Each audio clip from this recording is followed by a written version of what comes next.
अस्सलाम वालेकुम नाज़रीन, मां आहियां शुएब अली उमरानी ऐं तव्हां ॾिसी रहिया आहियो BR टाइम न्यूज़।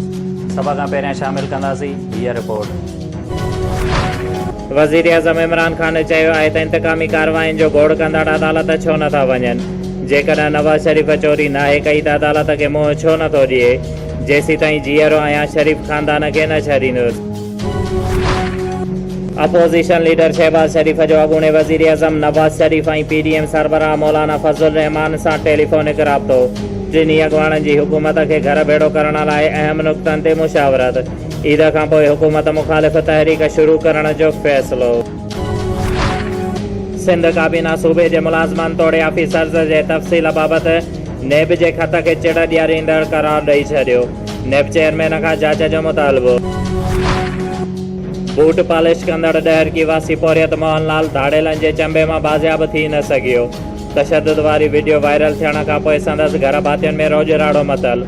वारसनि मूजिबि धाड़ेलनि मोहनलाल खे बाज़ियाबी एवज़ 50 लख रुपया घुरिया आहिनि। असां हिकु वेलो मानी नथा खाई सघूं, रक़म किथां आणियूं। सऊदीअ मां ज़क़वात ऐं फितरे जे चांवरनि जे 19,000 बोरियुनि खां सवाइ छा मिलियो?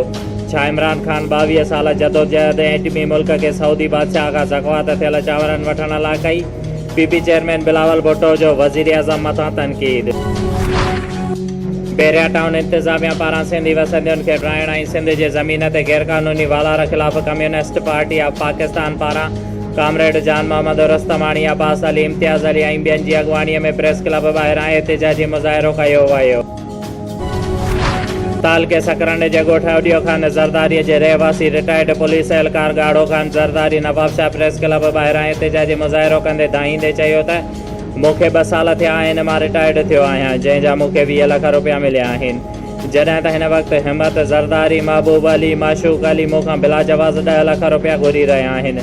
न ॾियण ते मोतमार धमकियूं ॾेई रहिया आहिनि ऐं हुननि मां मूंखे जान जो पिणु ख़तरो आहे। जंहिं ते हुन DIG SSP शहीद बेनज़ीर आबाद ऐं वस वारनि खां इंसाफ़ जी घुर कई आहे। डहर की वासी मोहनदास मेघवाड़ जी बाज़ियाबीअ जे लाइ रोंती कचे में ऑपरेशन जारी। घोटकी पुलिस DSP जी निगरानीअ में पुलिस स्टेशन वस्ती जीवन शाह जे रोंती कचे वारे इलाइक़े में धाड़ेलनि ख़िलाफ़ टारगेट ऑपरेशन कयो पियो वञे, जेको डहर की शहर जे हिंदू मोहनदास मेघवाड़ औरत हाणे आवाज़ ते हिरकिजी पियो ऐं औरत सां मिलण वियो हुयो त धाड़ेलनि खे अगवा करे 50 लख रुपया भंगो घुरियो आहे। मोरो भरिसां कोराई थाणे जी हद में कार ऐं ट्रैक्टर जो टक्कर, जंहिं जे नतीजे में अकबर उनड़ फौत थी वियो, जंहिंखे सिविल अस्पताल मुंतक़िल कयो वियो। कार ड्राइवर सख़्त ज़ख़्मी थी पियो, जंहिंखे नवाबशाह रेफर कयो वियो, जॾहिं त ट्रैक्टर ड्राइवर मौक़े तां फ़रार ऐं ट्रैक्टर खे कोराई थाणे जी पुलिस पंहिंजी तहवील में वठी छॾियो। शुएब अली उमरानी खे ॾींदा इजाज़त। वधीक ख़बरुनि ऐं अपडेट्स लाइ ॾिसंदा रहो BR टाइम न्यूज़।